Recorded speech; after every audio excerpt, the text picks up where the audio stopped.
देखिए, करनाल राजा करण की धरती, उसके बाद सीएम का शहर हो और 50 हमारे गौवंश जो हमारे पूजनीय हैं, जिनको हम पूजाते हैं, हिंदुस्तान के 90% लोग उनकी पूजा करते हैं, उनका तड़प तड़प कर मर जाना एक बड़ा करनाल के अंदर दुखदाई घटना है।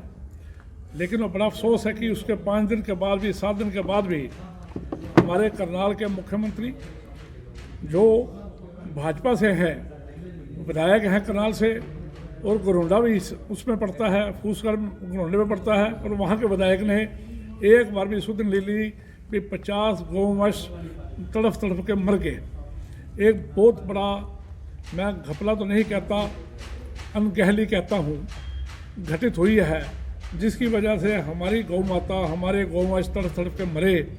इसके लिए मैं 3 आदमियों को जिम्मेवार ठहराता हूँ। पहला मुख्यमंत्री हरियाणा, दूसरा करनाल नगर निगम का कमिश्नर, तीसरा जो चेयरमैन है हरियाणा गौ आयोग का, उनका नाम तो मैं नहीं जानता, एक चेयरमैन है।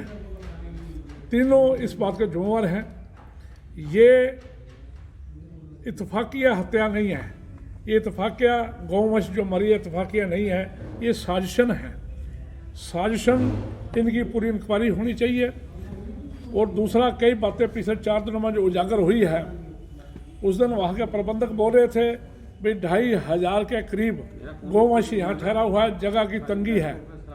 लेकिन अफसोस इस बात की, कल कमिश्नर महोदय वहाँ गए, वहाँ गिनती कराई गई तो गौवंश 954 निकले, जबकि 2,500 का वो दिखाया जाता है। उसमें जितने भी हत्या हुई है, जो डॉक्टरों का पैनल ने, जो अखबार में लिंक आया था, उन्होंने ये कहा कि ये स्वाभाविक नहीं है। इससे साफ जाहिर किया कि गौवंश की जो हत्या हुई है ये साजिशन है। इसकी पूरी इंक्वायरी होनी चाहिए। उसके बाद पिछले काफ़ी समय से इसके बारे में आवाज़ उठती रहती है, कभी किसी ने ध्यान नहीं दिया। हमारा टोटल प्रशासनिक अधिकारी भी इसके जिम्मेवार हैं। 950 गायें निकले हैं, लेकिन बोला गया 2,500 के करीब। फिर इसके रख रखाव के लिए एक जो ठेका दिया गया है वो आस फाउंडेशन को दिया गया है। आस फाउंडेशन, मेरी आज उनसे बात हुई, यहाँ किसी पत्रकार का फ़ोन आया था, भी वो तो आपके जानते हैं। मैंने जब उनसे बात करी, उन्होंने कहा ठेका मेरा नाम है, लेकिन मेरे को कह दिया था जितनी पेमेंट हम आपको देंगे 4,18,000 के करीब, वो आपने वापस उनको देनी है। उसमें से जो थोड़ा बहुत बचेगा आपको देंगे, लेबर भी हमारी, सारा काम भी हमारा देगा, उनके प्रबंधकों ने कहा। उसका एक जीता जागता प्रूफ ये है कि ये आस इंटरप्राइज ने 2,30,000 रुपये इनके नाम ट्रांसफ़र कराया है, जो नाम है बंसी खेत्रपाल। ये सन ऑफ खेत्रपाल जो वहाँ पर मुंशी हैं, उनका बेटा है, जो वहाँ सारा कार्यक्रम देखते हैं, उन रिकॉर्ड है।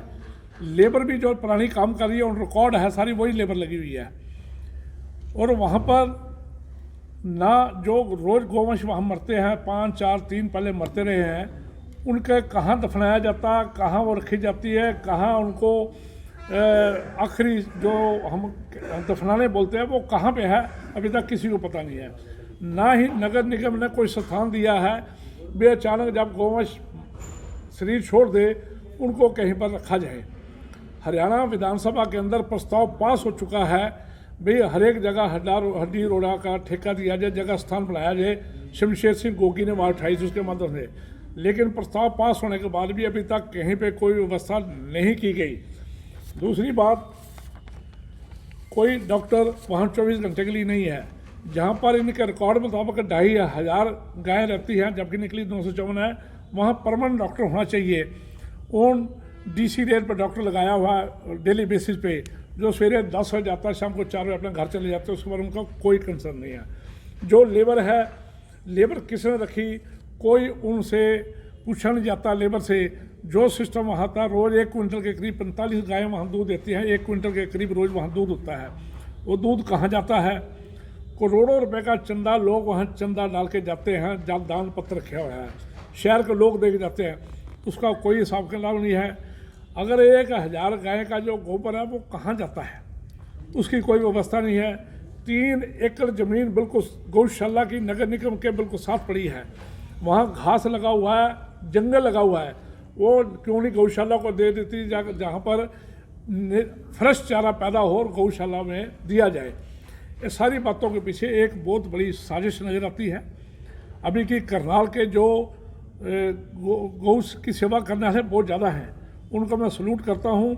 वो हमेशा लगे रहते हैं गौशाला की सेवा करने के लिए, लेकिन उसके बावजूद जो प्रबंधक हैं उनमें कोई ना कमी है।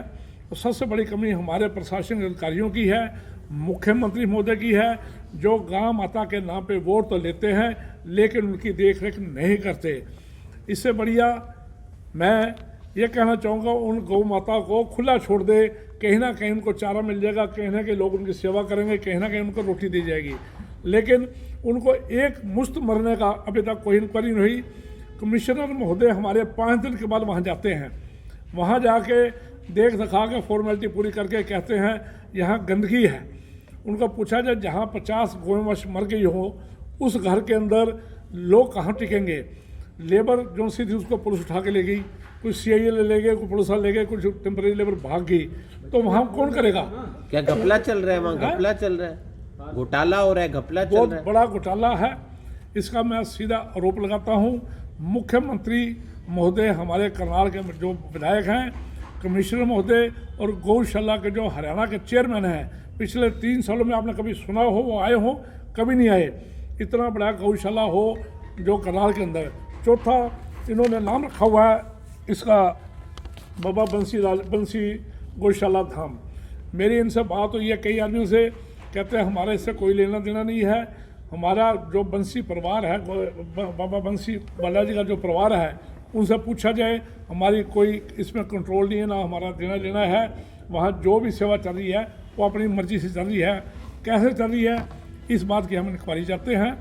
हम हरियाणा सरकार से भी और प्रशासनिक अधिकारियों से भी हाथ जोड़ कर निवेदन करते हैं कि कृपया आप चंद पैसों के लिए गौ माता की हत्या ना होने दे, गौवंश की हत्या ना होने दे। गौवंश हमारी माँ है, हम उनको पूजनीय है, हमारी सत्कार योग्य है। संचालक का भी कोई रोल है वहाँ के? जो संचालक वहाँ जो प्रबंधक है, संचालक कौन है कौन नहीं हम नहीं जानते, मैं कभी गया नहीं, लेकिन जो भी प्रबंधक हैं उनकी कमी की वजह से ये हो रहा है। रोल तो इंक्वायरी होगी तभी पता लगेगा। पैसों का क्या लेन देन आया है? पैसे 950 गाय हैं और 2800 का बिल बना। पैसे ऐसा है कि 2 नवंबर 2022 में एक फर्म को ठेका दिया गया 4.25 लाख रुपए में, और 4,18,000 रुपये उन्होंने उसको दिया। कुछ GST काट के 3,93,000 के करीब उनको मिला है, लेकिन पहले तय हो चुका था भी पैसे वापस हमारे अकाउंट में आने चाहिए। वापस क्यों आए? भी हम करेंगे काम, आपको तो सिर्फ नाम के तौर पे रखा है। और ये रिकॉर्डेड बात है। बंसी क्षेत्रपाल कौन है? सनपाल क्षेत्रपाल जो वहाँ मुंशी हैं। तो पैसे आए कितने अकाउंट में? 3,93,000 और भी आए हैं। ये तो एक ही मेरे हाथ में लगा है। त्रिलोचन जी, ये क्या डेथ किस वजह से हुई है गाय की? ये पोस्टमार्टम रिपोर्ट नहीं आई, लेकिन जो डॉक्टरों ने अपना ओपिनियन ऑफ द रिकॉर्ड दिया वो ये बोला भाई साजिश हुई है, चारे में कुछ ना कुछ गलती हुई है। और जो ये कंपनी है जिसको ठेका दिया गया है, चारा ये नहीं देते, चारा वहाँ के प्रबंधक लाते हैं। तो क्या ये कोई साठगांठ चल रही थी कि ले लो ठेका ले लो, उसके बाद 50,000 हमारे हो जाएंगे, 70,000 आपके हो जाएंगे, इस तरीके से कुछ? मैं ये कहता हूँ ये इंक्वायरी होनी चाहिए। ये बाबा बंसी लाल जी के ये वहाँ के प्रबंधक हैं, आप नाम पढ़ सकते हो, राजेश बंसल शायद लिखा हुआ है, ठीक है। ये लेटर धिम्मी है, इसमें लिख दिया गया है भी ये कंपनी बहुत बढ़िया काम कर रही है और पैसे तब मिलते हैं जब सेटिस्फेक्शन सर्टिफिकेट दिया जाता है। ये भी पता लगा आए महीने सेटिस्फेक्शन सर्टिफिकेट देने के बाद पेमेंट होती है। इससे पहले भी होती रही है, ये तो 2 महीने से आया, चलो मान लेते हैं 2 महीने से आया। इससे पहले भी आए महीने ये राजेश बंसल लिखा हुआ है, आप पढ़ सकते हो। ये लेटर सेटिस्फेक्शन लेटर है, ये प्रिंट ठीक नहीं हुई जिसकी वजह से इन्होंने लेटर दे दिया भी काम बड़ा बढ़िया चल रहा है, पेमेंट दे दीजिए, पेमेंट रिलीज होगी और पेमेंट वापस उनके खाते में आ गई। तो नाम का ठेका दे रखा है, नाम का ठेका रहेगा, सारा कंट्रोल सारा प्रबंध वहाँ पे वही जो प्रबंधक है जो पुराने चल रहे हैं उनके नाम है। तो ठेकेदार भी इस बात के पैसे तो लेता होगा जो है? नहीं, मैं कहता हूँ जो भी ठेकेदार के नाम एजेंसी के नाम ठेका छूटता होगा उसने अपना पेमेंट दिखाने के लिए, कोई वकीलों के लिए, कोई खर्चे के लिए पैसा तो लेता होगा, लेकिन उसका कंट्रोल कोई नहीं था। कंट्रोल वहाँ के प्रबंधकों का था, लेबर भी वही थी जिनकी हाजिरी पिछले कई सालों से लग रही है। तो 420 ठेका 2 महीने पहले दिया गया और हाजिरी वही चल रही है। त्रिलोचन जी, वहाँ की प्रबंधक देखिए हम तो कहते हैं, जबकि दोषी तो प्रबंधक कमेटी है ना पूरी टीम से। हम ये कहते हैं उस बाउंड्री के अंदर जो भी करता था, चाहे वो प्रबंधक हैं, चाहे हमारी निगम है, कमिश्नर साहब हैं, चाहे हमारे एमएलए साहब हैं, इन सब दोषी हैं बराबर के। क्योंकि एमएलए शहर के अंदर इतना बड़ा गौशाला हो और कभी गौ को रोटी खिलाने नहीं गए, कभी गौ को रोटी खिलाने चले गए तो उनको पता लगता है यहाँ क्या हाल है। निगम से भी लाखों रुपए गए। आप मांग करते हो गो हत्या के आरोप में इन सबके खिलाफ मुकदमा दर्ज होना चाहिए। तीनों के खिलाफ, कमिश्नर, सीएम, मतलब एमएलए करनाल और जो चेयरमैन है हरियाणा गौशाला योग का, क्योंकि वो क्यों नहीं आता, इतनी बड़ी गौशाला है, 3 साल में किसी ने सुना तो बताओ। योग का चेयरमैन बनाया गया किस लिए, क्या काम है वहाँ के प्रबंधक के खिलाफ ना हो। नहीं, मैं कहता हूँ प्रबंधक तो अपने आप आ जाएंगे। जो मैं तो कह रहा हूँ ये प्रबंधकों की कमी की वजह से हुआ, प्रबंधकों की कमी से वजह हुआ, लेकिन कंट्रोल तो इनका था ना। एसएचओ तभी सस्पेंड होगा, मुलाजिम तभी जो करेंगे, एसएचओ सस्पेंड होगा ना। वहाँ के एसएचओ कौन है, कमिश्नर है। वहाँ का एसएचओ कौन है, हमारा विधायक है, वो उनके खिलाफ कार्रवाई होगी, आपको नहीं पता लग जाएगा। आप गए वहाँ पर इस पूरे प्रकरण के बाद आप गए? मेरे जाने से वो कह देते ये राजनीतिक तौर पे आए, मैं इसलिए नहीं गया। लेकिन आज भी यकीनन मैं राजनीतिक तौर पे नहीं, मैं वहाँ के गौशाला है, 5 दिन बीत जाने के बाद आज मैं आया हूँ। नहीं पहले दिन आज था राजनीतिक होते, 5 दिन के इसलिए आया हूँ भी ना तो हमारे विधायक ने, ना गरुंडे के विधायक ने और ना हमारे कमिश्नर ने। कल भी कमिश्नर साहब वहाँ फॉर्मेलिटी के तौर पर गए, उन्होंने क्या किया बताओ। जाना चाहिए था आपको। डॉक्टर परमानेंट क्यों नहीं है? हम तो वहाँ हमन कराने जाएंगे, जिस दिन जाएंगे जितनी गायें मर रही है उनकी आत्मा की शांति के लिए हम जाएंगे, हमन कराने जाएंगे। महिला कांग्रेस अध्यक्ष भी जाएगी, युवा कांग्रेस अध्यक्ष भी जाएंगे, सारे जाएंगे वहाँ। त्रिलोचन जी, आप तो कह रहे हैं कि विधायक या कभी चारा खिलाने नहीं गए, आप चारा खिलाने के लिए कितनी बार गए ताकि व्यवस्था का आप भी शायद जायजा ले लेते? देखिए, क्योंकि सरकार का काम था, हम जो गौदान देना होता है, मैं यहाँ की गौशाला जाता हूँ जो कृष्णा तनेजा की है। मैं जो अगर मैंने 10 रुपये देने हैं, रुपया देना, 2 रुपये गुप्त दलाल होता मैं यहाँ देता हूँ। और यहाँ तक कभी कोई ऐसी देख रेख नहीं हुई। हम वहाँ जाके रोज़ पड़ा जब पहले रोड़ा पड़ा था तब भी हमने मेमोरेंडम दिया था, किसी को ज़मीन ठेके पे देने जा रहे थे, तब आज हम आए हैं। वहाँ जाके हमने गौवा से बात थोड़ी करनी है। जो प्रबंधक है, प्रबंधक सामने आ जाता सारा काम, हमारा जाना या जाना नहीं है। वहाँ अगर करनाल के अंदर 4 लाख मतदाता हैं या 4 लाख वसनीक है तो सारे वहाँ थोड़ी जाते हैं, सारे पत्रकार थोड़ी जाते हैं। लेकिन वहाँ की व्यवस्था जब उजागर होगी, 50 ये मैं तो नहीं कह रहा गाय मरी है, आपने बोला, मीडिया ने बोला भाई 55 गाय मर चुकी है, हमने तो मीडिया पे देखा ना, सबसे पहले मीडिया पहुँचता है। हम तो आज भी कहते हैं भाई सरासर गलत काम हुआ है।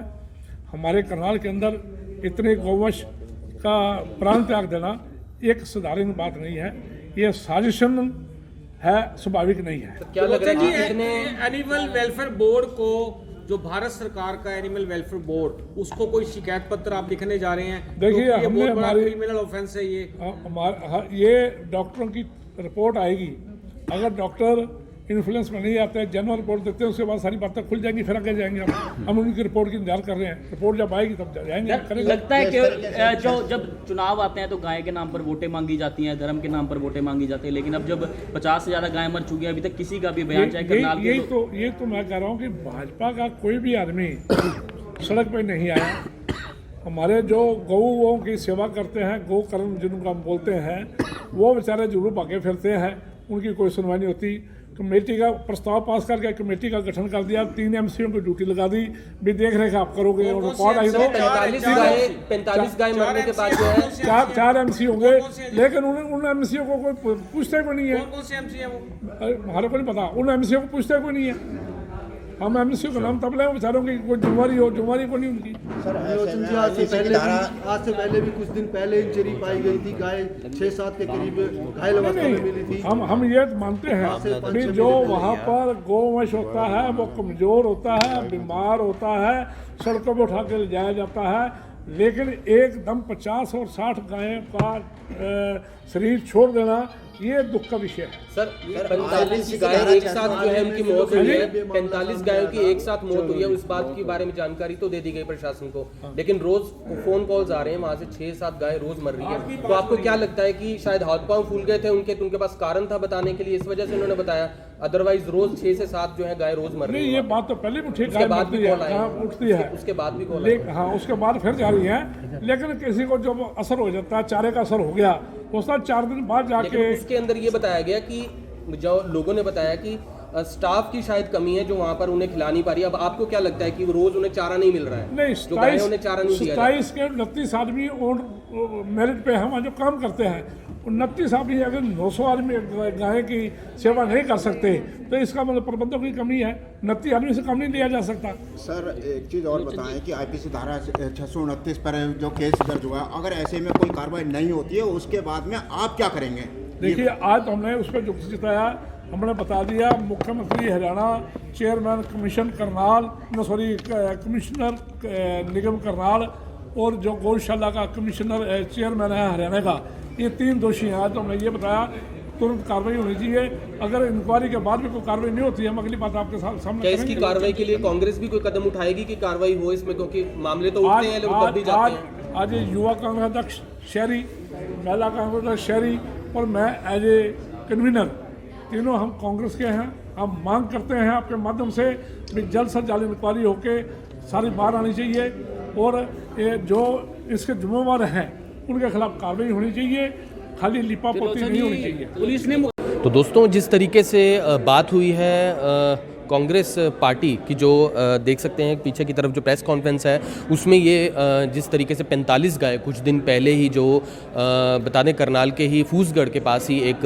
जो गौशाला है वहाँ पर 45 गाय अचानक मरी और वहाँ पर फिलहाल बताया गया 45 के अचानक मरने से कारण फिलहाल चारे को समझा जा रहा था। लेकिन अभी फिलहाल ये भी बता दें कि लगातार वहाँ से कॉल्स जो हैं वो बार बार आते हैं कि वहाँ पर कई गायें जो हैं वो लगातार मर रही हैं। हालांकि उन्होंने इसके अंदर घोटाला भी एक बताया कि उसमें एक घोटाला भी है, क्योंकि कहीं ना कहीं किसी को ठेका दिया गया था और वो ठेका जो है सिर्फ नाम का दिखाया गया है। हालांकि वहीं पर संचालक जो हैं या आसपास जो लोग हैं बाकायदा मैनेजमेंट के, वो उसे चला रहे हैं। लेकिन अब ये पूरा मसला क्या है, इस पर अगर पूरी कार्रवाई होगी तभी पता चलेगा, क्योंकि ये भी बताया गया कि 2800 गाय दिखाई गई हैं लेकिन गिनने के बाद वो 900 कुछ गाय जो है वो निकली हैं। अब बाकी गाय कहाँ पर हैं और किस किस तरीके से वहाँ उनकी टेक केयर की जाती है या उन्हें सही तरीके से चारा मिलता भी है या नहीं मिलता है, क्योंकि जिस तरीके से फिलहाल अगर हम सरकार की बात करें तो सरकार जो है वो हिंदुत्व की बात करती है और गाय को जो है वो काफ़ी ज़्यादा पूजती है। लेकिन यहाँ पर जो गायें हैं वो लगातार रोज़ मर रही हैं और नगर निगम के अंदर आने वाली है गौशाला जो कि लगातार फिलहाल सवालों के घेरे के अंदर बनी हुई है। आपसे अपील करेंगे इस वीडियो को शेयर करें। फिर से जुड़ेंगे AMI24 के ऊपर, तब तक के लिए जय। अब यहाँ तक आ ही गए हैं तो हमारे चैनल को सब्सक्राइब जरूर करें और नीचे दिए गए बेल आइकन को जरूर दबाएं ताकि हर खबर सबसे पहले पहुंचे आप तक।